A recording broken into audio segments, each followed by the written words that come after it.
सभी को जय मसीह की शालोम। आज के दिन की परमेश्वर के नाम में बहुत बहुत शुभकामनाएं। भजन संहिता उसका पहला अध्याय और उसके पहले और दूसरे वचन पे आज की सुबह मैं मनन कर रहा था और सुबह की प्रार्थना में भी आज इसी वचन से परमेश्वर ने जो है कुछ बातों को सिखाया जब हम डिवोशन प्रेयर में थे। और मुझे लगा कि आज ये बातें मैं आपके साथ बांटूं ताकि ये बातें आपको भी आपके जीवन में कहीं ना कहीं सहायता करेगी। तो यहाँ पे इस रीति से लिखा है कि क्या ही धन्य है वह पुरुष जो दुष्टों की युक्ति पर नहीं चलता और न पापियों के मार्ग में खड़ा रहता और न ठट्ठा करने वालों की मंडली में बैठता है।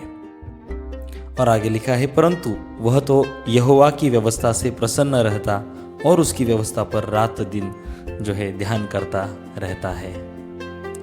आमीन। बहुत ही अद्भुत वचन है और ये वचन में पहले वचन में 3 बातें ऐसे हमें बताई गई है जिन्हें हमें नहीं करना है। क्या ही धन्य है वह हर एक के लिए। अगर हमें पवित्र शास्त्र के अनुसार धन्यता हमारे जीवन में पानी है या धन्यता हमें परमेश्वर की दृष्टि में हमें दिखाई देना है तो दुष्टों की युक्ति पर नहीं चलना है। आइए इन 5 बातों की घोषणा आज हमारे जीवन में करेंगे कि मैं दुष्टों की युक्ति पर नहीं चलूंगा। दूसरी बात, ना पापियों के मार्ग में खड़ा रहता है, ना मैं पापियों के मार्ग में खड़ा रहूंगा। पापियों के मार्ग में खड़ा रहना मतलब क्या? ऐसा नहीं कि हमें दुनिया में संसार में नहीं जीना। इसके ऊपर मैंने पहले भी एक वीडियो बना चुका हूँ और मुझे आपको बताने दो कि पापियों के मार्ग में खड़ा न रहने का मतलब है कि उनके साथ रहना लेकिन उनके साथ पाप या किसी गलत बात में सहभागिता न रखना।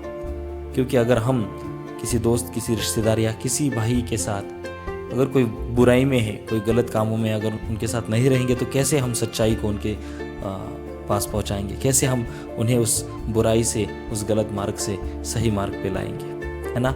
हालांकि ये काम तो परमेश्वर का है लेकिन हमें हमारी जिम्मेदारी को निभाना है। इसीलिए पापियों के साथ रहना है, रहना नहीं ऐसा नहीं, लेकिन पाप में सहभागिता नहीं रखना। इसलिए मैं पाप की मार्ग में खड़ा नहीं, पापियों के मार्ग में खड़ा नहीं रहूँगा। तीसरी बात, न ठट्ठा करने वालों की मंडली में बैठना है। ठट्ठा करने वाले यानी एक दूसरे का मजाक उड़ाने वाले। कभी कभी जाने अनजाने में हम भी उस बात में सहभागिता ले लेते हैं और हंसी मजाक में किसी को हम तुच्छ जान लेते हैं, लेकिन ये परमेश्वर की दृष्टि में बहुत ही गलत बात है। और मुझे लगता है कि इस बात ने मुझे भी सिखाया। हम साथ में इसको निश्चय करेंगे कि मैं ठट्ठा करने वालों की मंडली में नहीं बैठूंगा। और आगे लिखा है, ये 3 बातें नहीं करनी, इनकी घोषणा हमने की, लेकिन और 2 बातें हैं जिनको हमें करना है और वो है, परंतु वह तो यहोवा की व्यवस्था से प्रसन्न रहता है। मैं यहोवा की व्यवस्था से प्रसन्न रहूंगा। और दूसरी बात, उसकी व्यवस्था पर यानी परमेश्वर के वचन पर रात दिन ध्यान करता रहता है और मैं परमेश्वर के वचन पर रात दिन ध्यान भी करता रहूंगा। आइए परमेश्वर के जन हम मिलकर इस बात का निश्चय करें और आगे बढ़े। परमेश्वर हमें इन बातों में सहायता करेंगे। इन बातों की घोषणा हमारे जीवन में हर रोज करते रहे। परमेश्वर आपको आशीषित करे। शालोम। जय मसीह की।